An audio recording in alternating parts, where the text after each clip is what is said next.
Boa tarde, esse é o Global News, o jornal que te atualiza das principais informações da semana. Confira os destaques de hoje. Mega operação no Rio deixa 121 mortos e 113 presos no Morro do Alemão e Morro da Penha. O presidente Lula se encontra com Trump. Em Poções, Fórum discute dependências químicas. Encontro de Cláudio Castro, governador do Rio de Janeiro, e Ricardo Lewandowski, ministro da Justiça. Tudo isso e muito mais você confere agora no Jornal Global News.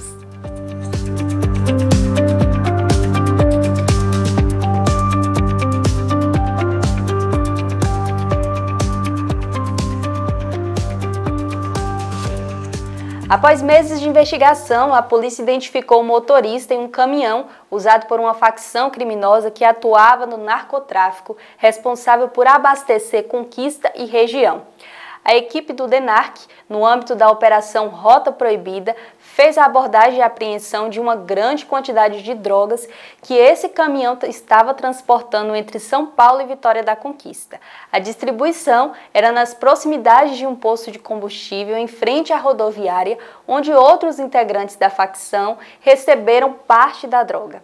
2 traficantes foram presos e apreendidos 248 tablets de cocaína, pasta base de crack, munições calibres .40 e 380 e o caminhão, causando um prejuízo de aproximadamente 10 milhões de reais aos traficantes.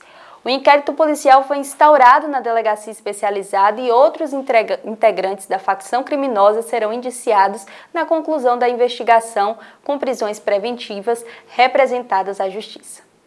Um ônibus com torcedores do Flamengo que saiu do Rio de Janeiro com destino à Argentina para assistir ao jogo contra o Racing, que aconteceu na quarta-feira, dia 29, pelo jogo da volta da Copa da Libertadores da América. O acidente aconteceu no quilômetro 282 da Via Dutra da BR-116, na altura da Barra Mansa, por volta das 16h30 e deixou 16 pessoas feridas. De acordo com a concessionária que administra a Via Dutra, das 16 vítimas, 2 tiveram ferimentos graves. Outras 5 também precisaram de atendimento médico. A pista ficou fechada totalmente no sentido São Paulo e foi liberada próximo às 18 horas e causou 8 quilômetros de lentidão. O ônibus transportava 46 passageiros. Um helicóptero com 2 pessoas a bordo, que saiu de Jundiaí com destinação Roque, caiu em um pesqueiro na tarde desse domingo, dia 26, a 300 metros do heliporto. O acidente foi confirmado pelo Corpo de Bombeiros. De acordo com a corporação, quando a equipe chegou ao local, o piloto e o passageiro já haviam sido resgatados. Um barco foi usado no socorro. Apenas o piloto teve escoriações em uma das mãos. A segunda pessoa que estava na aeronave não se feriu. O pesqueiro fica na Estrada do Vinho, um dos pontos turísticos mais importantes de São Roque. O Centro de Investigação e Prevenção de Acidentes Aeronáuticos, na CENIPA, informou que investigadores do 4º Serviço Regional de Investigação e Prevenção de Acidentes Aeronáuticos foram acionados para realizar a ação inicial da ocorrência envolvendo a aeronave. O primeiro encontro de Lula com Trump aconteceu na madrugada do dia 26 na Malásia e durou cerca de 45 minutos. Em setembro, durante a Assembleia Geral da ONU, houve um rápido olhar entre os dois e Trump declarou contentamento ao cruzar com o presidente brasileiro. Abre aspas, tive uma ótima reunião com o presidente Trump na tarde desse domingo na Malásia. Discutimos de forma franca e construtiva a agenda comercial e econômica bilateral. Acertamos que nossas equipes vão se reunir imediatamente para avançar na busca de soluções para as tarifas e as sanções contra as autoridades brasileiras, fecha aspas, afirmou Lula após o encontro. Trump disse ser uma honra estar com o presidente do Brasil e que provavelmente eles fariam alguns bons acordos. Um novo capítulo das negociações entre os dois países aumentou a expectativa da indústria sobre uma possível redução das tarifas às exportações brasileiras. No aniversário de Lula, Trump mandou felicitações ao presidente brasileiro. Uma influenciadora e dona de uma loja da Pavicon Center no centro de Vitória da Conquista e moradora em um condomínio no Alto da Boa Vista está sendo investigada e acusada de lavagem de dinheiro, estelionato, jogos de azar e propaganda enganosa. A Polícia Civil cumpriu na manhã do dia 28 um mandato de busca e apreensão expedido pela Justiça Criminal de Vitória da Conquista. Nas redes sociais, a suspeita de 45 anos, com cerca de 100 mil seguidores, apresenta uma vida luxuosa e de ostentação. Ela também promove rifas online nas redes sociais. A Justiça determinou o bloqueio de valores, aplicação financeira e bens da investigada. Na ação foram apreendidos 4 celulares, 2 computadores e um tablet. Todo o material será encaminhado para a perícia. A operação contra o crime organizado no Rio de Janeiro mobilizou um contingente de 2.500 policiais, entre civis e militares, e já contabiliza 121 mortos. Encontrou barricadas feitas por criminosos e foi atacada por drones lançados pelos bandidos. São 26 comunidades no Complexo da Penha e Morro do Alemão, na zona norte do Rio de Janeiro, onde o Comando Vermelho domina. São 69 mandatos em 180 endereços e já prendeu 113 criminosos e 121 suspeitos foram mortos. Abre aspas, estamos falando de 9 milhões de metros quadrados da desordem arquitetônica urbana, com becos intransitáveis, casas irregulares e criminosos que dominam o território. É impossível enfrentar isso apenas com o efetivo do Estado. Fecha aspas, disse Vitor Santos, secretário de Segurança do Rio de Janeiro. Dependências Químicas em Debate, Poções, realizou um fórum para debater nomofobia, cigarros eletrônicos e dependências químicas.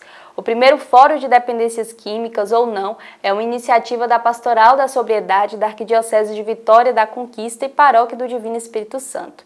Poções recebeu profissionais de saúde que palestraram sobre nomofobia, cigarros eletrônicos e dependências químicas com os fatores de risco. A coordenadora da Pastoral da Sobriedade, Conceição Muniz, foi a organizadora do evento.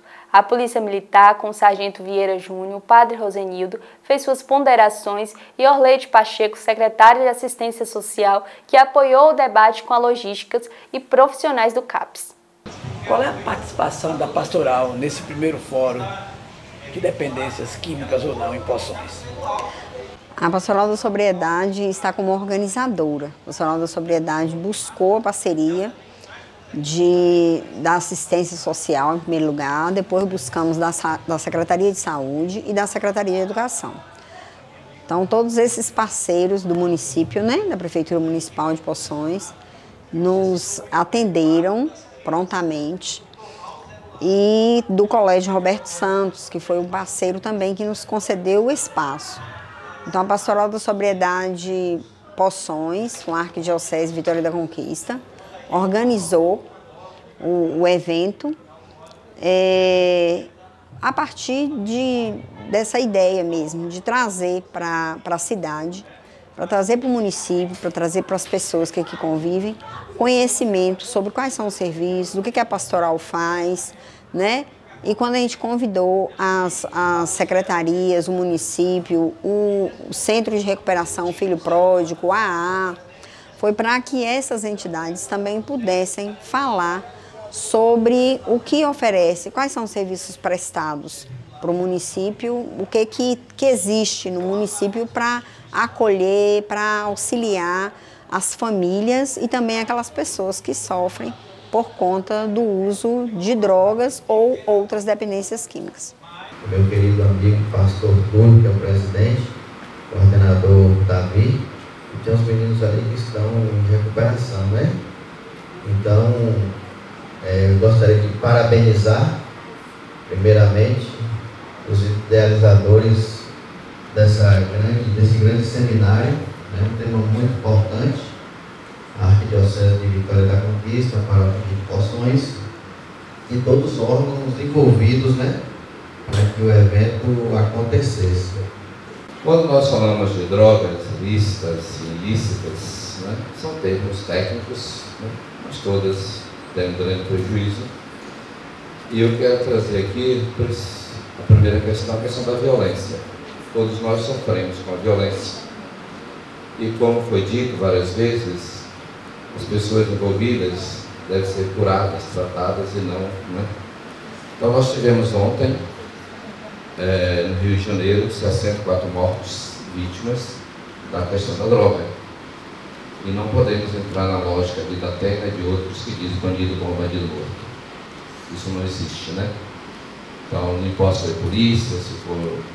A questão são 64 pessoas mortas ontem, vítimas da droga, famílias enlutadas.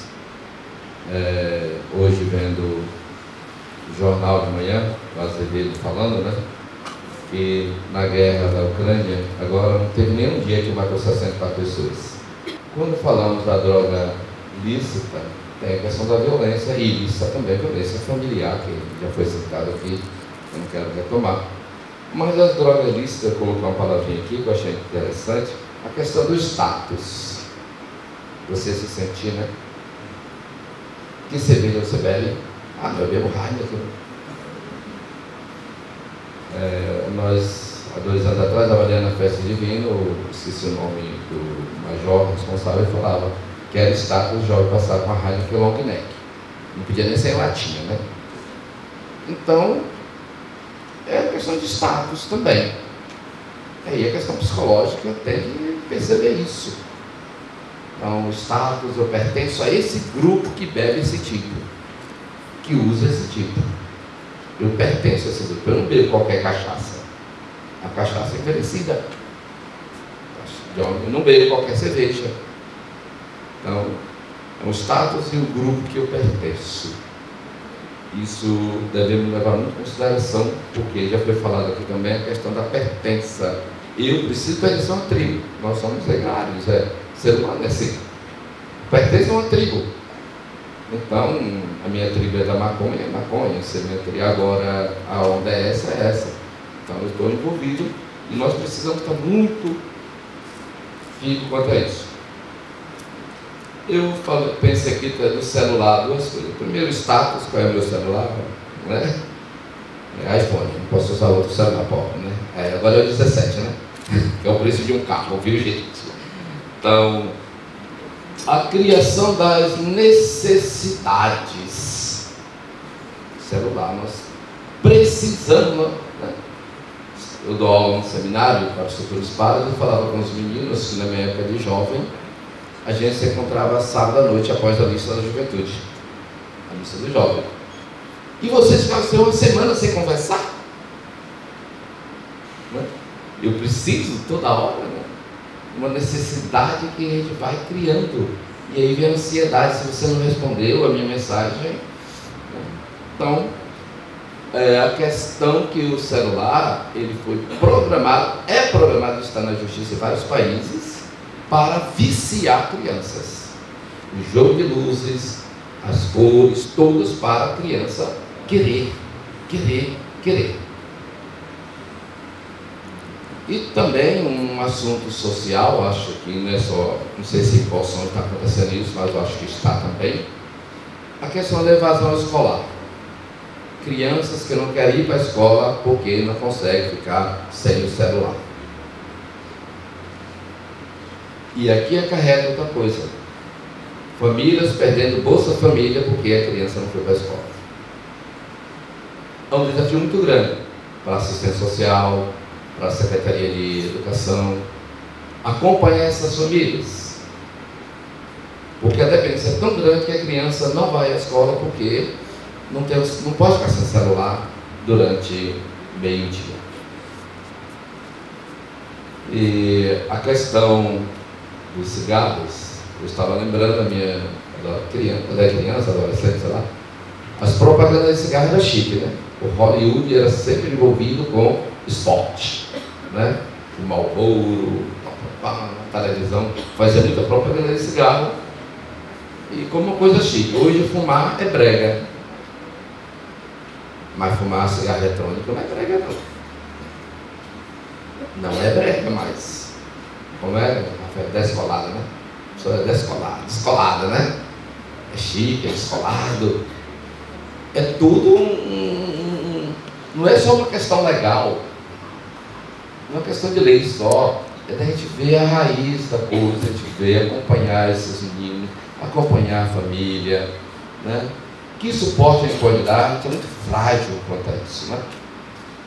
E eu já falei que pertencentes a uma tribo, nós nos juntamos para tal coisa assim.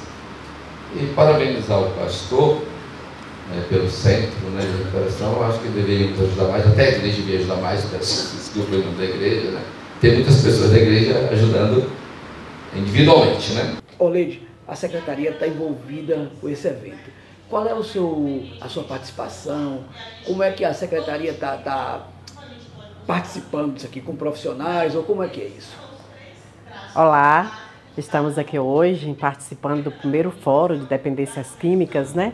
E a Secretaria de Assistência Social está por perto, está aqui para contribuir, debater esse tema, né? Construir propostas, construir resultados para combater, de fato, essa dependência química, essa questão social que tanto destrói a nossa juventude, o nosso povo. Então a gente precisa parar, a gente precisa debater, nós precisamos que haja mais fóruns, né, para que a gente possa discutir, debater e chegar a conclusões definitivas, quem sabe, né, sobre a dependência química. Esperamos nós, com a contribuição da assistência social, nos nossos serviços, programas e projetos também, debater sobre essa questão social que tanto prejudica o nosso povo.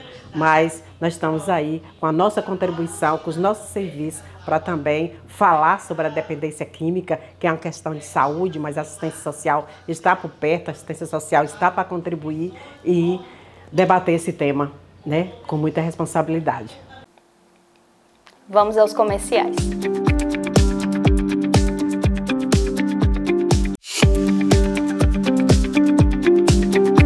Estamos de volta. Com os 361 votos a favor e 77 contra, a Câmara dos Deputados aprovou na terça-feira, dia 28, um projeto que restabelece a gratuidade obrigatória para as bagagens despachadas de até 23 quilos em voos nacionais. Além disso, de forma simbólica, as regras aprovadas pela Câmara valem tanto para voos domésticos quanto para voos internacionais. O projeto segue para análise do Senado. O relator inclui também o direito de o passageiro carregar no bagageiro da cabine, além da bagagem de mão sob o assento, um volume de até 12 quilos. Ivonete Ribeiro da Silva, mãe de Alexandro da Silva Rocha, de 21 anos, contou que o jovem era controlado por Jussara Luzia Fernandes, uma mulher ciumenta e possessiva, que o filho vivia um relacionamento abusivo com histórico de violência por parte da namorada Jussara Luzia Fernandes, abre aspas, até quando ele ia ao banheiro era de portas abertas, não podia nem levar o celular porque ela estava ali controlando tudo. Ela era agressiva com ele, ela já havia bloqueado toda a família dele, ela se passava por ele no celular e brigava com todo mundo, tinha atitudes racistas com as pessoas, fecha aspas, conta. Alex foi morto à tesourada e enterrado no quintal da casa em Bebedouro, onde morava com a namorada. Ela foi presa. Cláudio Castro, governador do Rio de Janeiro, e Ricardo Lewandowski, ministro da Justiça, anunciaram na quarta-feira, dia 29, a criação de um escritório emergencial de combate ao crime organizado.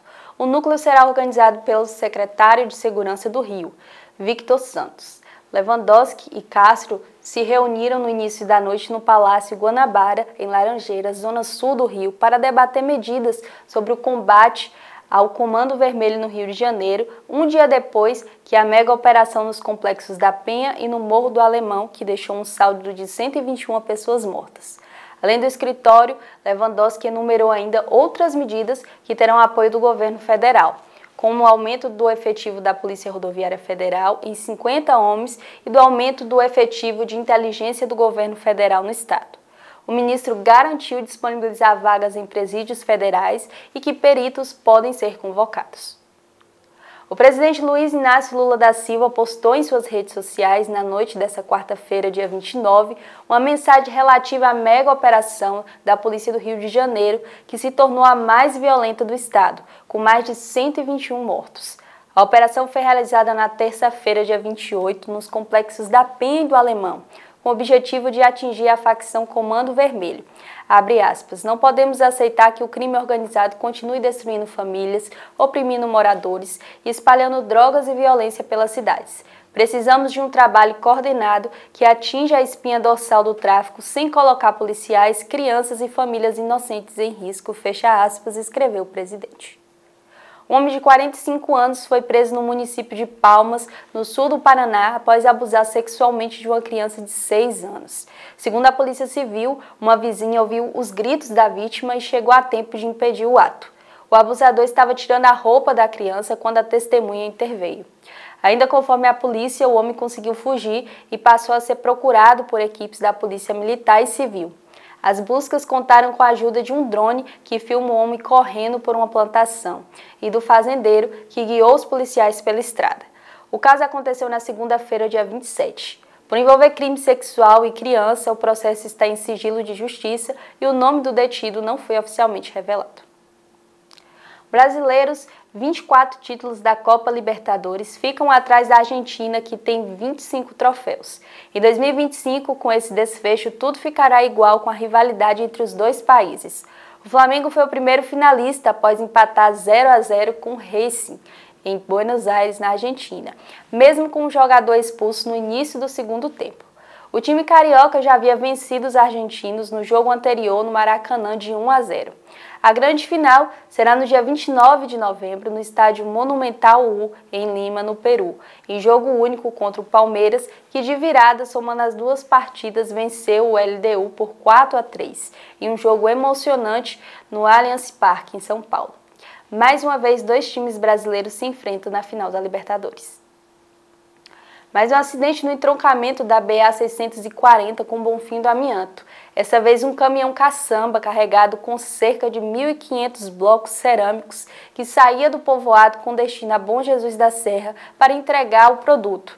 Não conseguiu frear o suficiente para segurar enquanto outro veículo transitava na via preferencial. Dirigido por Givaldo Paixão, motorista e mecânico experiente, o carro voltou ladeira abaixo, em marcha ré, capotou e parou em pé. O ajudante saltou do veículo e o motorista permaneceu até a parada final. Felizmente, ninguém se feriu gravemente.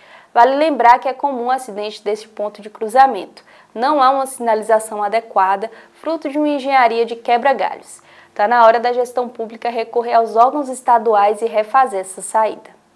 No próximo bloco, vamos falar de uma assessora parlamentar cobrando propina.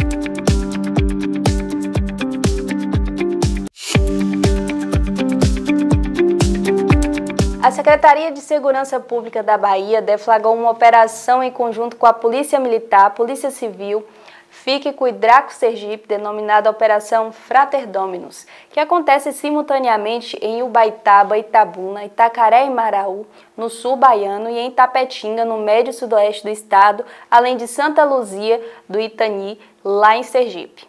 Em Ubaitaba, 2 vereadores e um assessor legislativo são os principais alvos. De acordo com a Secretaria de Segurança Pública, a operação tem como foco o cumprimento de mandatos de prisão e de busca e apreensão contra integrantes de uma organização criminosa envolvendo um tráfico de drogas, homicídios, lavagem de dinheiro e outros crimes. Filiada ao PL é flagrada em áudio cobrando devolução de R$100 mil de emenda parlamentar em cidade do interior de São Paulo. Amanda Servidoni se apresenta como assessora da deputada estadual, licenciada Valéria Bolsonaro, da PL, e atual secretária de Políticas para a Mulher do governo Tarcísio de Freitas, em São Paulo. A Amanda não ocupa cargo oficial na secretaria, é presidente do projeto social Mulheres de Fé, cuja madrinha é a deputada Valéria Bolsonaro.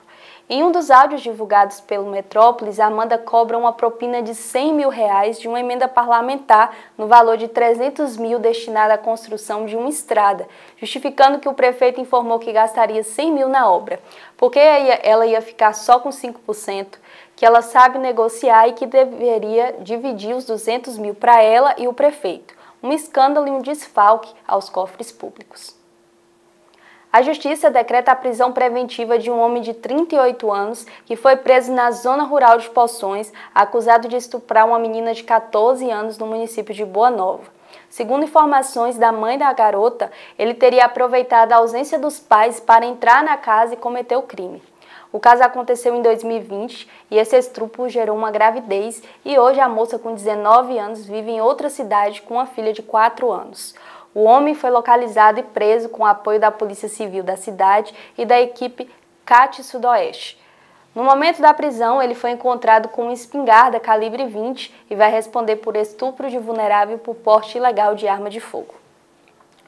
O Grupo de Atuação Especial de Combate ao Crime de Campinas, São Paulo e o 1º Batalhão de Ações Especiais da Polícia Militar deflagraram nesta quinta-feira, dia 30, uma operação que mira um esquema de lavagem de dinheiro ligado a 2 dos traficantes mais procurados do Brasil. Das 9 prisões preventivas decretadas, 6 foram cumpridas. Outras 3 pessoas já eram consideradas foragidas. Entre elas, o principal chefe em liberdade da facção criminosa do PCC, Sérgio Luiz de Freitas Filho, conhecido como Mijão, Xixi ou 2X. Além de Mijão, a operação mira Álvaro Daniel Roberto, o Caipira, que é alvo de mandato de busca e apreensão. Além deles, há empresários, agiotas e influenciadores digitais. Cássio Viana, diretor financeiro do Instituto Federal do Campos de Conquista, esteve em Poções e falou sobre a satisfação e a importância da chegada do IFBA em Poções. E lembrou que em 2012, em reunião com Rogério Fickman, Otto Magalhães e Jânio Rocha, com apoio do professor Paulo Marinho, que na época era o diretor-geral do campus de Vitória da Conquista, nasceu ali a busca para classificar Poções para receber o Instituto. Abre aspas, hoje o IFBA em Poções é uma realidade, fecha aspas, disse Cássio. Poções agora está recebendo o IFBA. E me falaram que lá no 2012, 2013, você teve uma participação muito grande nessa história. Me conta como é que foi. Inácio, meu amigo, primeiro, bom dia. Obrigado pela oportunidade de a gente estar contribuindo mais uma vez com essa história. Mas seria muita pretensão de quem quer que seja achar que um projeto dessa magnitude fosse construído por uma mão, ou 2, ou 3, ou 4, é muita gente envolvida. A questão de 2012 nasceu no coração de alguém essa vontade. Aí pode ter sido na mão de Rogério, no coração de Rogério, que o Rogério já estudava lá. Rogério Fickman, né? Que é o homem da Fickman aqui em Poções. Que deve ter outros Rogérios aqui, aí para não confundir, Rogério Fickman. Jânio Rocha também está nesse sonho. E aí foi criando corpo, foi colocando volume, musculatura. Engraçado que a gente, naquele momento, a gente tinha mais musculatura política do que agora, em termos de representatividade. Porque quando foi feita aqui uma audiência pública, até senador teve aqui. Eu não sei o nome do que veio, mas eu lembro que teve um senador aqui, que foi candidato, Walter Pinheiro. Teve muita gente, então assim, é muita participação. Agora, são 13 anos de atraso, né? Porque começou naquela época, depois houve uma parada e agora parece que essa semente está brotando. Como é que está sendo? Ó, a parada, eu atribuo a questão da saída de Dilma. Porque eu participei de 3 implantações. Campos de Jiquié, que eu fui diretor administrativo lá quando lançou, o de Brumado e o de Poções. Então participei na implantação da semente desses 3. E o campus de Poções, lá atrás, ele tinha muito mais musculatura do que o de Brumado, por exemplo. O de Jiquié não, porque o de Jiquié na época... Jiquié tem muita representatividade política ali, naquela região, então eu creio que avançou mesmo. E no caso de Poções, a parada eu acredito que foi muito por conta da queda de Dilma, porque eu acho que dali para frente houve toda uma forma de pensar diferente no sentido educacional do país. E aí não é o que estou dizendo, não, é história. Procure aí um instituto implementado pela direita no Brasil. Precisa um. Você não vai ver.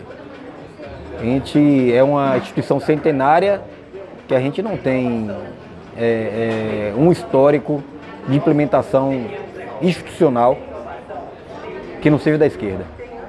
E eu acho que o IFBA ele forma muita mão de obra para o mercado, sabe? Mas a nossa política também é de criar um ser crítico. Eu acho que faltou isso. Está faltando a gente também incluir isso nas nossas discussões de fazer as pessoas entenderem qual o grande projeto da instituição, sabe? Como é que você está vendo agora essa retomada? Hoje o IFBA de Poções é uma realidade, não tem como voltar mais atrás. A licitação já está na rua, a empresa vai construir, já tem um terreno e é uma coisa que não tem como mais voltar. Isso eu até brinco com os meninos aqui de Poções que o cordão umbilical de Conquista foi cortado. Hoje vocês estão ligados diretamente ao Ministério da Educação e é uma realidade. Vai acontecer, já está aí acontecendo, já tem muita coisa boa acontecendo. O IFBA, na verdade, ele já está funcionando, não no local onde vai ser construída a instituição, mas interinamente em outro espaço, né? Então... isso é uma curiosidade. Ele foi interrompido do governo de Dilma, uma mulher que era presidente da República pela primeira vez, e está sendo implantada em Poções exatamente uma gestora, é uma mulher que é a prefeita da cidade. É um trocadilhozinho, mas é interessante isso, né? Isso, não, com certeza. Se não fosse Otton, a prefeita atual, a esposa de Otton, né? Dona Nilda. Se não fosse por eles também a coisa não aconteceria. Então, assim, que bom, né, que a gente tem uma cultura um pouco machista, um pouco não, uma cultura machista, e você vê duas mulheres fazendo a diferença. Então, maravilha. Que venha mais mulheres com esse intuito de fazer transformação social. Cássio, muito obrigado. O Global News agradece a sua participação. Beleza, Inácio. Tamo aí. Qualquer coisa, precisando da gente, tamo junto. Fora que hoje tem pessoas gabaritadas aqui em Conquista, né? A reitora escolheu a dedo aí aqui em Poções. Desculpa. É porque veio de Conquista, né? As pessoas que hoje estão tomando frente do processo de implantação é de Conquista. Então, assim, a reitora acertou na indicação e torcer e pedir a Deus que dê tudo certo.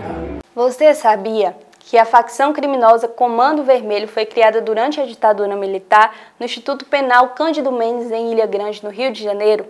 Denominada inicialmente como Falante Vermelha, organizado pelo professor, apelido de William da Silva Lima, que ficou preso durante 30 anos, acusado de assaltos a banco, extorsão e sequestro, com uma pena de 100 anos. Na cadeia, ele se comportava como um intermediário em falar oficialmente com autoridades. Seria uma liderança no presídio. Autor da obra do 400 por 1, que conta a história do Comando Vermelho, no qual ele conta toda a história do surgimento da facção. As condições precárias do presídio, que também era conhecido como Caldeirão do Inferno ou Caldeirão do Diabo, foi o estopim para os presos se organizarem para acabar com a situação em que vivia. Com a saída dos presos políticos em 1979, os presos da Falange Vermelha passaram a se organizar de outras maneiras. Os dois principais pontos do grupo passaram a ser as fugas dos presídios e o investimento no tráfico de drogas, principalmente de cocaína. No ano seguinte, mais de 100 fugas foram registradas. Além disso, entre os anos de 1983 e 1986, o Comando Vermelho expandiu sua atuação para fora dos presídios e começou a dominar bocas de fumo no Rio de Janeiro.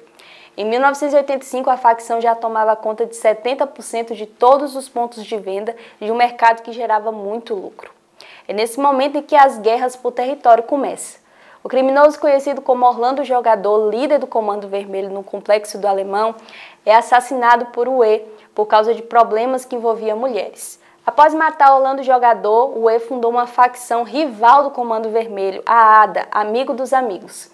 Além dessa, a milícia do TCP, Terceiro Comando Puro, também são grandes inimigos do Comando Vermelho. Os membros da facção se identificaram no presídio pintando parte do corpo de vermelho, o que originou o nome. Ficamos por aqui. Te vejo na próxima semana nesse mesmo horário. Tenha uma boa semana para você e sua família. Tchau!